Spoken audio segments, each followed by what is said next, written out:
Senator Tom Udall is a junior senator from New Mexico and offered one of the first amendments in the Senate on this subject. Glad you're here today, and the floor is yours. Thank you, and good afternoon, Chairman Durbin, Chairman Leahy, and Senator Coons. In January 2010, the Supreme Court issued its opinion in Citizens United versus FEC. 2 months later, the D.C. Circuit Court of Appeals decided Speech Now versus FEC. These two cases opened the door to super PACs. Millions of dollars now pour into negative and misleading campaign ads. This is poisoning our democracy, and often we don't even know who is doing the poisoning. Our campaign finance system was in trouble before these opinions. We have been on this dangerous path for a long time. The Citizens United and Speech Now decisions just picked up in pace, but the court laid the groundwork many years ago. We can all go back to 1976. That year, the court held in Buckley versus Vallejo that restricting independent campaign expenditures violates the First Amendment right to free speech. In effect, money and speech are the same thing. This is tortured logic. It is divorced from the reality of political campaigns, and it is the basis for the court's ruling in Citizens United. The outcome is hardly surprising. Americans' right to free speech is now determined by their net worth. For average Americans, they get one vote. They go to the polls and cast their ballot with millions of others. But for the wealthy and the super wealthy, Buckley says they get so much more, says that they can spend unlimited amounts of money to influence our elections. And now, with Citizens United, that right has been extended to corporations and other special interests. The damage is clear. Elections become more about the quantity of cash and less about the quality of ideas, more about special interests and less about public service. We have a broken system based on a deeply flawed premise. There are only two ways to change this. The court could overturn Buckley and Citizens United, which is unlikely with its current ideological makeup. Or we amend the Constitution.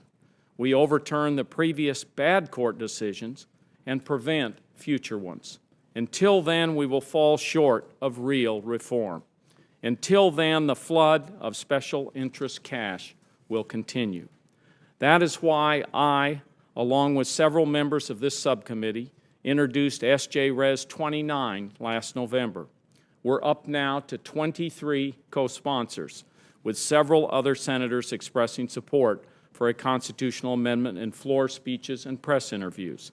This amendment is similar to bipartisan proposals in previous Congresses. It would restore the authority of Congress, stripped by the court, to regulate the raising and spending of money for federal political campaigns. This would include independent expenditures, and it would allow states to do so at their level. It would not dictate any specific policies or regulations, but it would allow Congress to pass sensible campaign finance reform legislation that withstands constitutional challenges. In Federalist number 49, James Madison argued that the U.S. Constitution should be amended only on great and extraordinary occasions. I believe we have reached one of those occasions. Free and fair elections are a founding principle of our democracy. They should not be for sale to the highest bidder.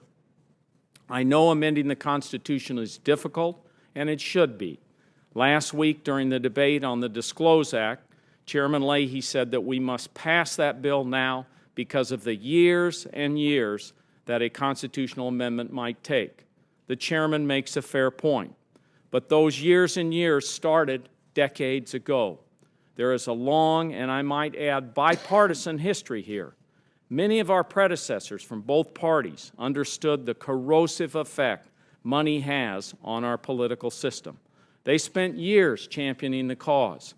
In 1983, the 98th Congress, Senator Ted Stevens introduced an amendment to overturn Buckley. And in every Congress from the 99th to the 108th, Senator Fritz Hollings introduced bipartisan constitutional amendments similar to the one I've introduced. After he retired, Senators Schumer and Cochran continued the effort in the 109th Congress. And that was before Citizens United, before things went from bad to worse. The out-of-control spending since that decision has further poisoned our elections, but it has also ignited a broad movement to amend the Constitution. Across the country, more than 275 local resolutions have passed calling for a constitutional amendment to overturn Citizens United. Legislatures in 6 states, California, Maryland, Hawaii, Vermont, Rhode Island, and my home state of New Mexico, have called on Congress to send an amendment to the states for ratification.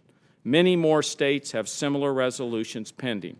And as has been mentioned here, 1.9 million citizens have signed petitions in support of an amendment.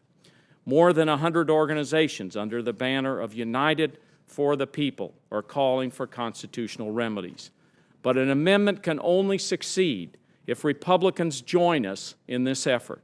They have in the past. I know the political climate of an election year makes things even more difficult, but I'm hopeful that we can work together and that we can reach consensus on a bipartisan constitutional amendment that can be introduced early in the next Congress.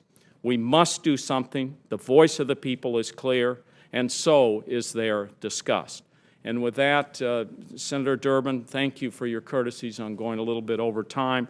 I would ask that I put my full statement into the record, and once again, thank you for this very important and timely hearing.